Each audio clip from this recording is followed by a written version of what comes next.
베이 지역도 불꽃을 터뜨리는 것을 보았습니다. 독립을 기념해서 촛불을 쏘아 올리면서 모두가 하늘을 바라보는 모습을 우리는 볼 것입니다.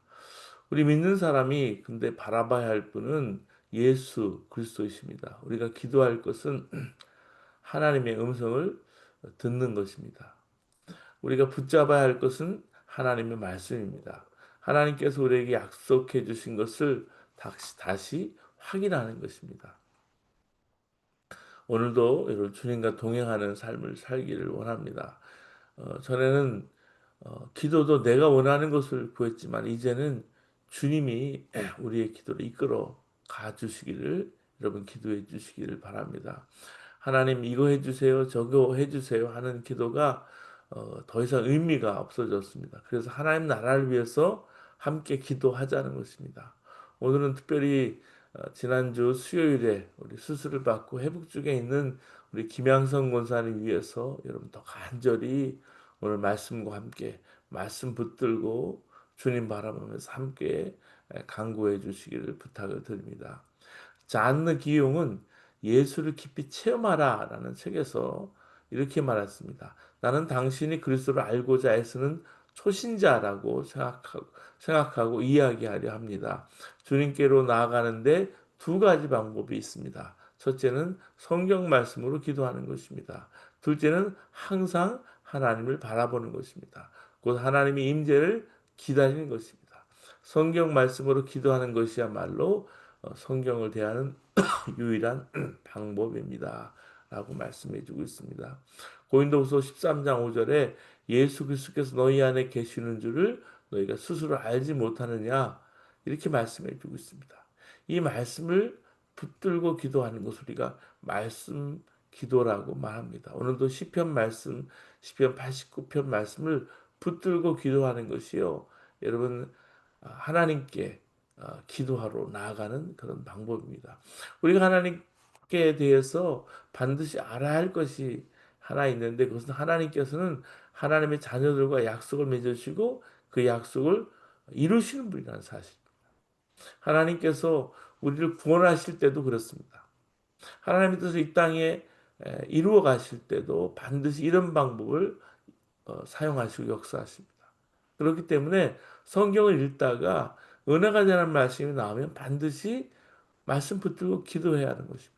이보다도 확실한 기도가 없는 거예요. 그래서 예전에 여러분 성경을 이렇게 읽는 우리 권사님들 저희 어머님 세대 보면요. 성경 말씀을 늘 붙잡고 주님 성전에 나와서 성경 말씀에 줄을 추고서 그 말씀 붙들고 기도해요. 이해가 되고 안 되고 믿어지고 안 믿어지고 하는 말씀이 나오더라도 그냥 여러분 넘어가지 않는 거예요. 그래서 그 말씀 붙들고 기도하는 거예요. 하나님 이렇게 말씀하셨죠. 이 말씀 붙들고 기도합니다. 기도하는 것입니다. 열등감에서 벗어나지 못하고 있을 때 고린도전서 1장 17절에서 29절 말씀을 보시기 바랍니다. 하나님께서 약한 자, 미련한 자, 없는 자, 천한 자, 멸시받는 자를 택하여 쓰신다는 말씀이 눈에 보이는 거예요. 말씀이 이루어지지 않아서 고민하다가 믿기로 결심한 후에 그 열등감에서 벗어날 수가 있었습니다.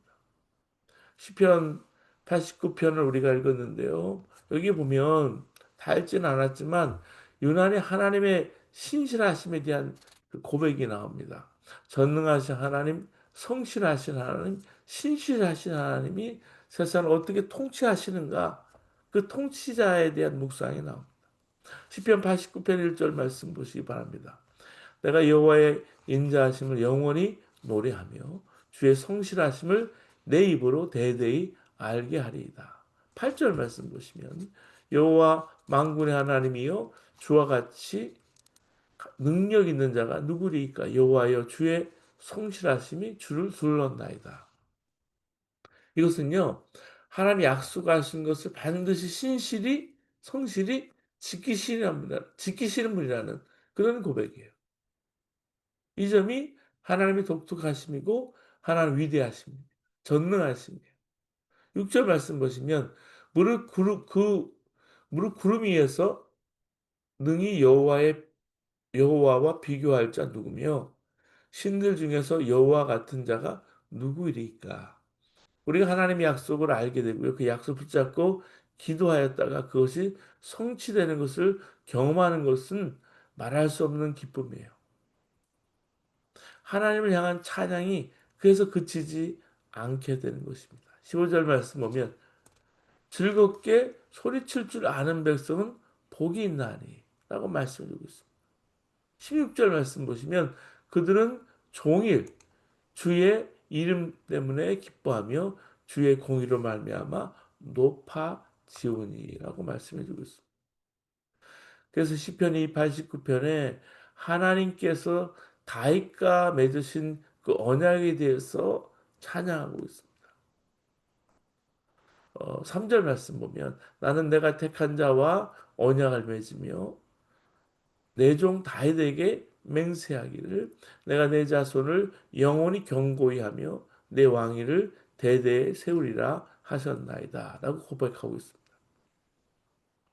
하나님께서 다윗과 맺으신 언약은 오늘 읽진 않았지만 뒤에 19절에서 37절까지 구체적으로 언급되고 있는 것을 볼 수가 있습니다. 19절 말씀 보면 그때 주께서 환상 중에 주의 성도들에게 말씀하여 이르시기를 내가 능력 있는 용사에게는 돕는 힘을 더하며 백성 중에서 택한 받은 자를 높였으며 내가 내 종 다윗을 찾아내어 나의 거룩한 기름을 그에게 부었도다. 27절, 28절, 29절 말씀 보면 내가 또 그를 장자로 삼고 세상 왕들에게 지존자가 지키고 그와 맺은 나의 언약을 굳게 세우며 또 그의 후손을 영구하게 하여 그의 왕위를 하늘과 날과 같게 하리로다.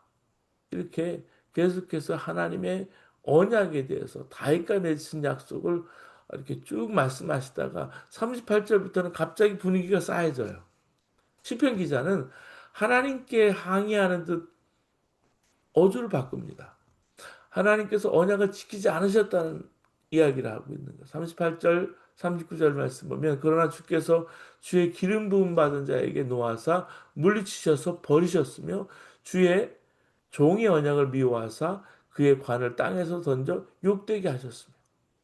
물론 하나님께서 다윗과 약속하실 때 언약하실 때 다윗의 후손이라도 하나님 말씀을 버리면 징계가 임할 것이라고 말씀하고 있어요. 30절 말씀, 31절 말씀 보면 그 만일 그의 자손이 내 법을 버리며 내 규례를 행하지 아니하며 내 규례를 깨뜨리며 내 계명을 지키지 아니하면 이렇게 말씀해 주고 있어요. 근데요. 하나님께서 이렇게 징계하실지라도 영원히 버리시지 않으실 거라고 약속하는 말씀이 35절에서 37절의 말씀을 합니다. 내가 나의 거룩함을 한번 맹세하였은즉 다윗에게 거짓말을 하지 아니할 것이라. 그의 후손이 장구하고 그의 왕위는 해같이 내 앞에 항상 있으며 또 궁창의 확실한 증인인 달같이 영원히 경고하게 되리라 하셨도다. 그래서 시편 기자는 징계를 받는 형편에서도 당돌한 기도를 드리고 있는 거예요.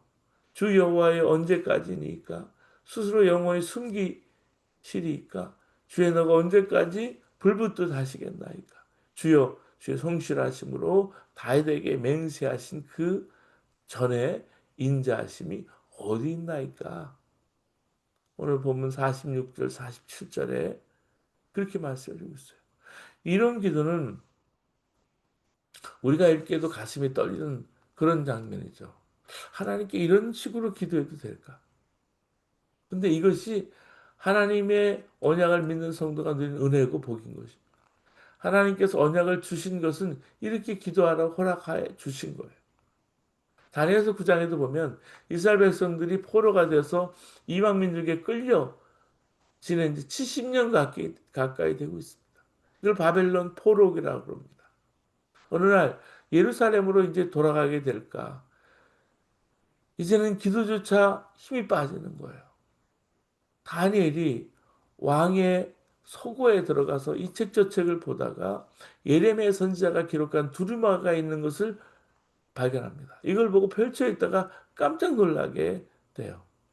하나님께서 예레미야에게 예루살렘의 황폐함이 70년 만에 그칠 것이란 약속의 말씀을 본 거예요. 거기 기록되어 있는 것을 확인한 거예요. 그날부터 다니엘이 금식 기도에 들어가지 않습니까? 목숨을 걸고 기도하는 거예요.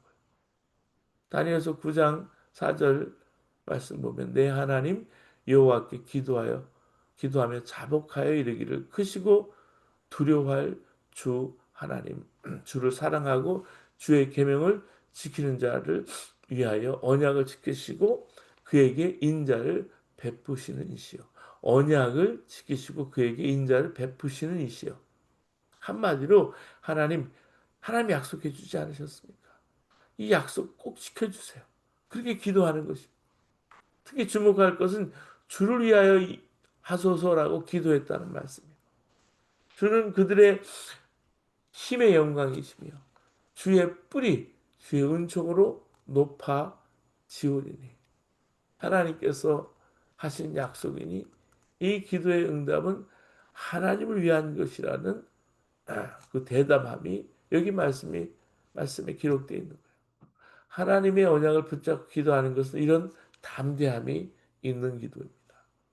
사랑하는 여러분, 당돌해 보이는 이 기도가 우리도 받고 있는 은혜이고 복임을 알아야 할 것입니다. 우리는 때때로 죄를 짓고 믿음이 무너질 때를 경험합니다. 그런 순간이라도 우리는 하나님의 약속을 붙잡아야 하나님께서는 우리가 범죄했을지라도 진심으로 회개하며 우리를 용서하시고 모든 죄에서 깨끗하게 하실 것이라고 약속하셨기 때문에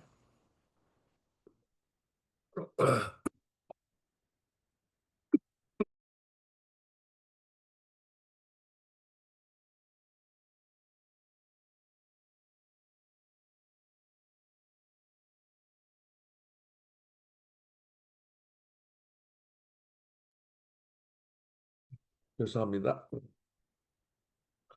우리 요한일서 1장 9절에도 보면 만약 우리가 우리의 죄를 자백하면 그는 기쁘시고 미쁘시고 의로우사 우리 죄를 사하시며 우리를 모든 불의에서 깨끗하게 하실 것이요라고 말씀해 주고 있습니다.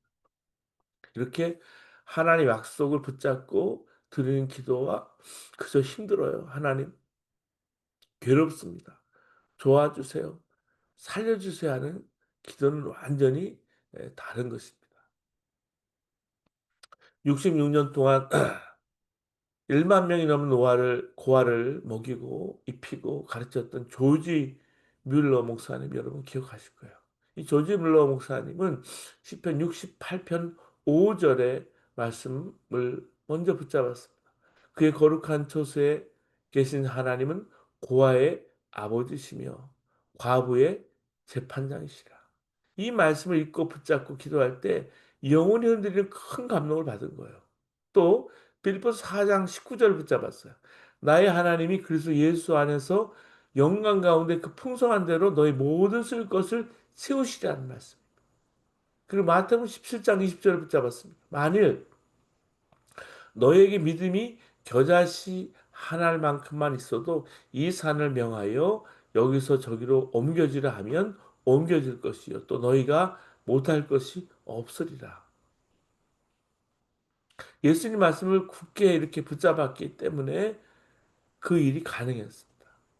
허드슨 테일러는 낙심으로 쓰러졌을 때 요한복음 15장 5절 말씀을 붙잡았습니다. 나는 포도나무요 너희는 가지라. 그가 내 안에 내가 그 안에 거하면 사람이 열매를 많이 맺나니 나를 떠나서는 너희가 아무것도 할 수 없습니다. 허드슨 테일러가 요한복음 15장 말씀을 읽고 붙잡았을 때 더 이상 안 돼요. 힘들어요. 못하겠어요.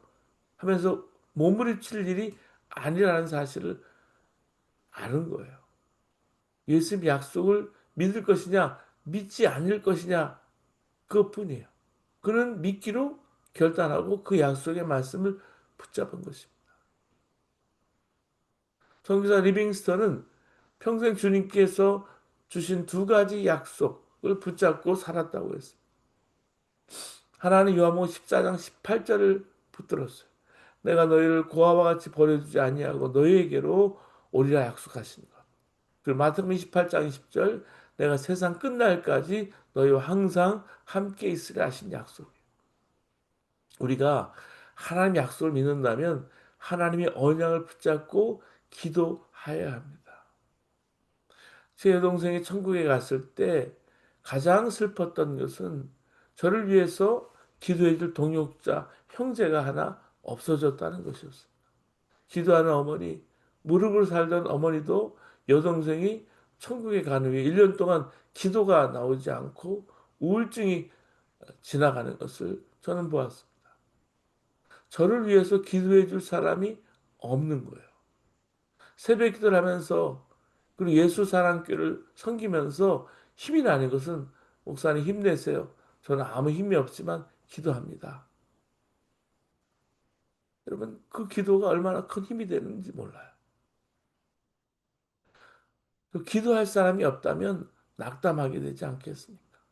우리가 힘들고 지치고 아프고 너무나 하나님 앞에 어떻게 구해야 될지 알지 못할 때 하나님 앞에 기도해 주시기를 바랍니다. 이와 같이 성령도 우리의 연약함을 도우시나니 우리는 마땅히 기도할 바를 알지 못하나 오직 성령이 말할 수 없는 탄식으로 우리를 위하여서 친히 간구하십니다. 여러분 이 시간도 우리 하나님의 은혜 가운데 김양성 권사님이 기도해 주시기 바랍니다. 그 두 자녀는 어떤 마음일까요? 수술할 이후에 어머니가 아직도 의식이 되돌아오지 않을 때 하나님 앞에 기도하는 것밖에 없어요. 성령 하나님께 나를 위해서 늘 기도해 주고 계신데 여러분 낙심하지 마시고 함께 기도하시기 바랍니다. 여러분 그런 의미에서 우리가 가지고 있는 성경책 이 말씀이 너무 중요한 거예요. 중요한 책인 거예요. 하나님의 약속이 거기 기록되어 있기 때문에 기독교 신앙을 무자비하게 핍박하는 북한은 성경책 한 권이 들어오는 것을 두려워해요. 생각할수록 신기합니다. 하나님 부인하는 그들이 하나님 말씀의 능력을 믿고 있는 것처럼 보여요. 이 성경책이 그처럼 힘이 있을까요? 북한 당국은 이렇게 성경책을 두려워하는데 하나님 믿는 우리는 성경책을 무시하는 기가 막힌 일이 우리에게 벌어지고 있는 것입니다. 여러분 아버지가 물려준 땅 문서가 있다고 생각해 보세요. 가보니까 어떤 사람이 그 땅에 살고 있습니다. 어떻게 할까요? 땅 문서를 보여주면서 자신의 땅이라고 주장하지 않겠습니까? 서울에요. 일제시대 때도 그렇고 남이 어, 찾아가지 못한 땅을 찾아주는 일이 최근에 있었습니다. 그래서 많은 사람들이 그 혜택을 보았다는 기사를 읽었어요. 성경책이 그와 같은 책인 거예요. 정말 성경책에 나오는 모든 약속을 이처럼 자신의 약속이라고 믿어도 될까요? 물론입니다. 모든 하나님의 언약은 예수 그리스도 안에서 예가 된다고 말씀하셨습니다. 고린도후서 1장 20절에 하나님의 약속은 얼마든지 그리스도 안에서 예가 되니 그런데 그로 말미암아 우리가 아멘하여 하나님께 영광을 돌리게 됩니다. 예수님이 여러분 마음에 있다면 성경에 있는 하나님의 언약은 여러분의 것입니다. 이 놀라운 비밀을 붙잡으시기 바랍니다. 프란시스 베이컨은 은혜스럽고 즐거운 모습은 가장 훌륭한 추천장이라고 말씀했습니다. 얼굴 표정은 억지로 만들 수가 없는 거예요. 그래서 어떤 사람의 얼굴을 보면 그가 정말 믿는 자인지 알 수 있습니다. 여러분 어디 믿는 데가 있나 봐요. 라는 질문을 자주 받으십니까? 여러분이 가장 자주 받는 질문이 여러분 이 질문이기를 축복합니다. 삶의 자리를 보면 힘들고 어려운 일이 너무나 많으며 남모를 아픔과 고통을 끌어안고 살아가더라도 낙심에 굴복하면 안 됩니다. 삶의 고통과 실패를 재선으로 삼는 것이 믿음이 아닐까요? 한 번은 가진 것은 하나님의 약속뿐입니다. 탄식하는 분이 계셨습니다. 약속이라고 무시하면 안 돼요. 하나님은 약속하신 것을 지키시는 신실하신 전능자 하나님이시기 때문입니다. 하나님께서 하나님의 약속을 믿고 복을 받는 것을 아브라함을 택하여 보여주셨습니다. 로마서 4장 19절에 우리 22절까지 말씀 보면 그가 100세나 되어 자기 몸이 죽은 것 같고 사라의 태가 죽은 것 같음을 알고 또 믿음이 약하여지지 아니하고 믿음이 없어 하나님의 약속을 의심하지 않고 믿음으로 견고하여져서 하나님 영광을 돌리며 약속하신 것을 또한 능히 이루실 줄을 확신하였으니 그러므로 그것이 그에게 의로 여겨졌느니라. 이렇게 말씀해 주고 있어요. 빌립보서 4장 10절 내가 비천에 처할 줄도 알고 풍부에 처할 줄도 알아 모든 일에 배부르며 배고픔과 풍부와 궁핍에도 일체 비결을 배웠노라. 그래서 내가 내게 능력 주시는 자 안에서 나는 모든 것을 할 수 있느니라. 여러분 오늘 이것이 우리가 붙잡아야 될 말씀입니다. 높이 떠오르는 비행기에서 아래를 이렇게 내려다보면요. 구름이 이렇게 쫙 깔려 있는 것을 볼 수 있잖아요. 그 구름이 얼마나 부드러워 보이는지 뛰어내리면 솜처럼 사뿐 받아줄 것 같은 그런 느낌이에요. 근데 그것은 착각이죠. 사람이 뛰어내려도 비행기가 내려앉아도 구름은 받아주지 못해요. 세상을 살아갈 때 학력이, 돈이, 명예가, 권력이 어떤 사람이 나를 받아줄 것 같이 그렇게 보이지만 그것은 구름과 같은 거예요. 착각인 거예요. 노벨 문학상을 받은 버나드 쇼가 말하기를 인간의 실망에는 두 가지가 있다. 하나는 실패했을 때 오는 실망이고 또 하나는 성공했을 때 오는 실망인데 참으로 무서운 것은 성공했을 때 오는 실망이다라고 했습니다. 우리가 정말 붙잡아야 하고요. 인생을 투자해야 할 것은 하나님의 약속입니다. 고린도후서 13장 5절에 예수님께서 내 안에 계시다는 말씀을 들었습니다. 너희는 믿음에 있는가? 너희 자신을 시험하고 너희 자신을 확증하라. 예수 그리스도께서 너희 안에 계신 줄 너희가 스스로 알지 못하느냐. 그렇지 않으면 너희는 버림받은 자니라. 정말 초풍할 말씀이에요. 믿어지도 이해가 되지도 않은 말이에요. 근데 그 말씀이 약속같이 우리 마음에 박힐 때 달라지는 거예요. 예수님의 약속이 내 마음에 박히는 거예요. 새겨지는 거예요. 내가 너희를 고와 같이 버려두지 않냐고 너에게 오리라. 요한복음 14장 18절 말씀입니다. 여러분 이 말씀 붙들고 오늘 살아가기를 원합니다. 주님 제 안에 계십니까? 주님 제 안에 계시죠? 우리를 완전히 자유롭게 할 수 있는 길은 말씀밖에 없어요. 말씀이 그래서 들리게 해달라고 기도해야 하나님의 말씀은 반드시 이루어집니다. 신실하신 하나님이기 때문에 말씀이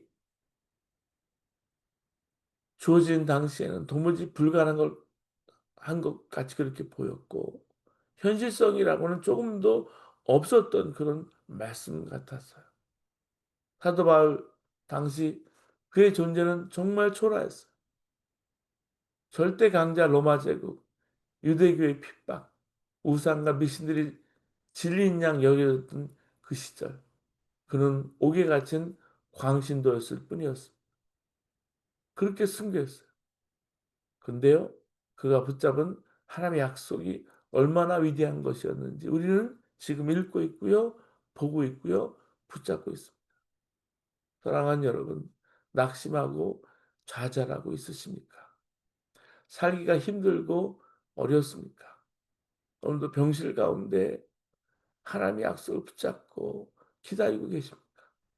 하나님의 약속의 말씀 붙잡고 기도해야 합니다. 지금까지 정말 안 해본 일이라도 그것이야말로 미래를 향해서 실패가 없는 너무나 확실한 방법이기 때문에 우리가 함께 이 시간 주님 앞에 기도하시기 원합니다. 함께 기도하시겠습니다. 눈을 감고 함께 기도하시겠습니다.